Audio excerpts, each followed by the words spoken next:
Dit is vandag maandag 26 Mei. Welkom by ons luistermeditasie in die tyd van Pase. Ons lees vandag saam uit Openbaring 21 vers 10 en dan vers 22 tot hoofstuk 22 vers 5.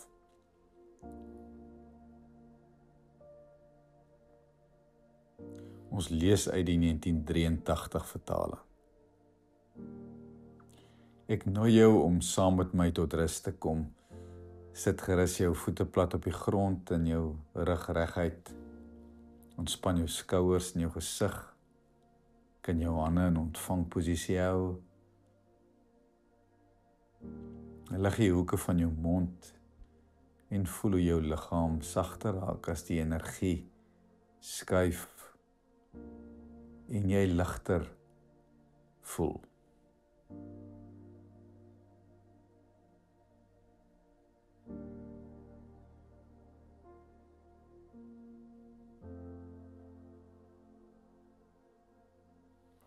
Lei U ons lig. Deur hierdie duisternis, lei U ons Heer. Styl is die pad waarop ons pelgrims is, lei U ons Heer. Wys U die weg, ons wil U ewig volg, waar U mag lei, sal ons getrou U volg. Lei U ons lig. Amen. Ek steek vir ons 'n kers aan. Kers is dan ook 'n teken van die lig van God wat in ons lewens skyn.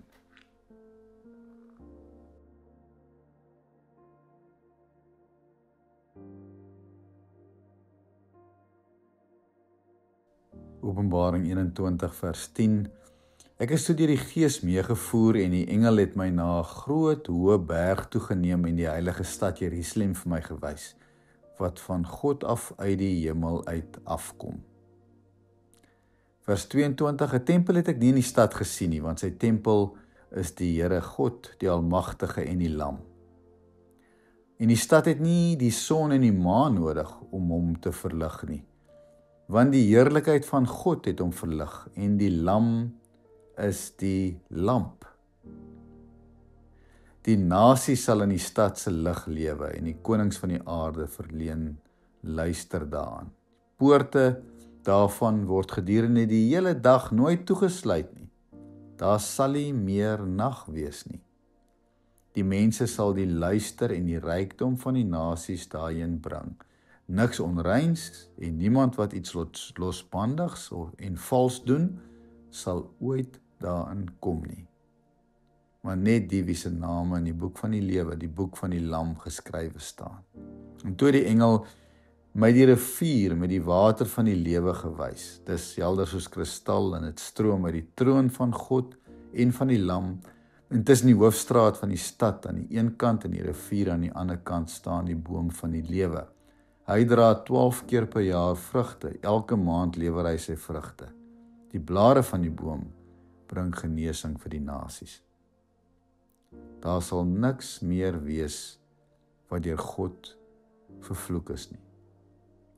Die troon van God en van die Lam sal in die stad wees en sy dienaars sal hom dien. Hulle sal hom sien en sy naam op hulle voorkoppe wees. Sy naam sal op hulle voorkoppe wees. En daar sal nie meer nag wees nie. Die mense het nie die lig van die lamp en die lig van die son nodig nie, omdat die Here God hulle sal verlig en hulle sal tot in alle ewigheid regeer.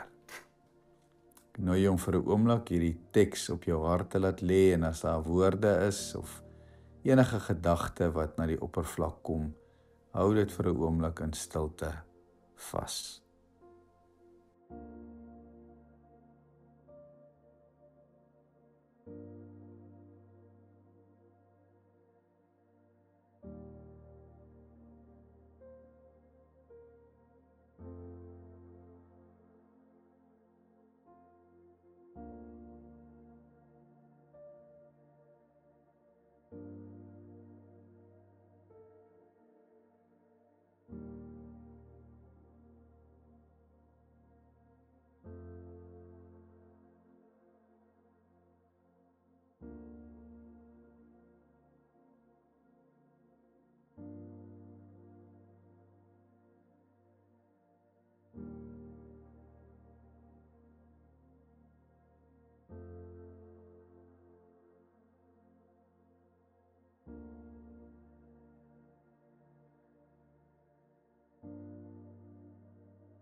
Die beeld van Johannes waar die deure oop staan en dit nooit weer nag sal wees nie, is 'n prentjie van totale vrede, sonder enige ongeregtigheid, valsheid, en daarmee saam die prentjie van die boom van die lewe, wat dit alles eintlik versterk, wat dwars deur die jaar vrugte dra en waarvan die blare nie verdroog nie en die blare genesing bring, kan 'n beeld wees waarna mens maklik wil gryp en dan wil vashou, juis in 'n wêreld waarin ons leef, waar daar soveel duisternis is en die lewe soms uit ons uitloop. Ek wil jou nooi om vir 'n oomblik net hieraan te dink, daaraan vas te hou, dit op jou hart te laat lê, en wat hierdie beeld vir jou wil kom sê.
John Welwood is 'n psigoterapeut wat die term spiritual bypassing uitgedink het, soos die Engelse sê, gecoin het.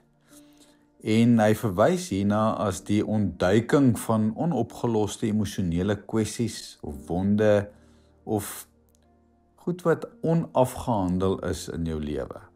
Wat hy eintlik hiermee bedoel is die gevaar dat goed soos godsdiens en geloofspraktyke ons maklik die moeilike goed in ons lewens kan laat sy stap, sodat ons nie die harde werk van na binne keer en introspeksie en persoonlike groei stap nie.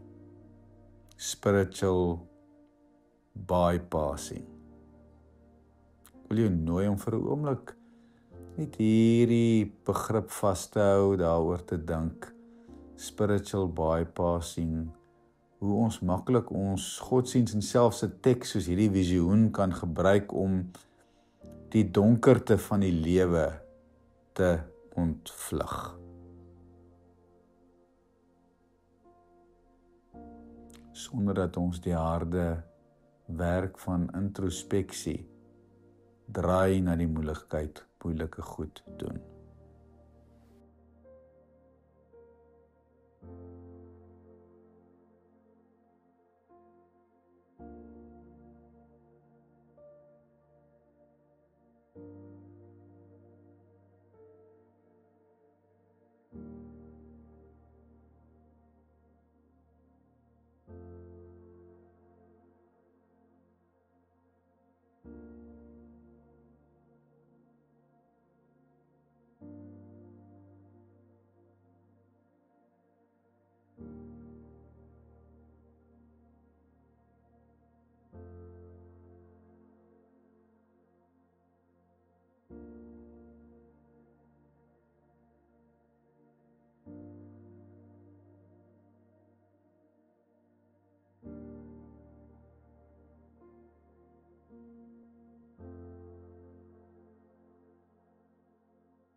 ‘n geïntegreerde lewe is een van deurlopende groei waarin ons die lig van die lam in ons lewens ontdek en elkeen van ons deel word van die tuin wat vrugte van geregtigheid dwars deur die jaar dra. Laat dit vir 'n oomblik op jou hart lê.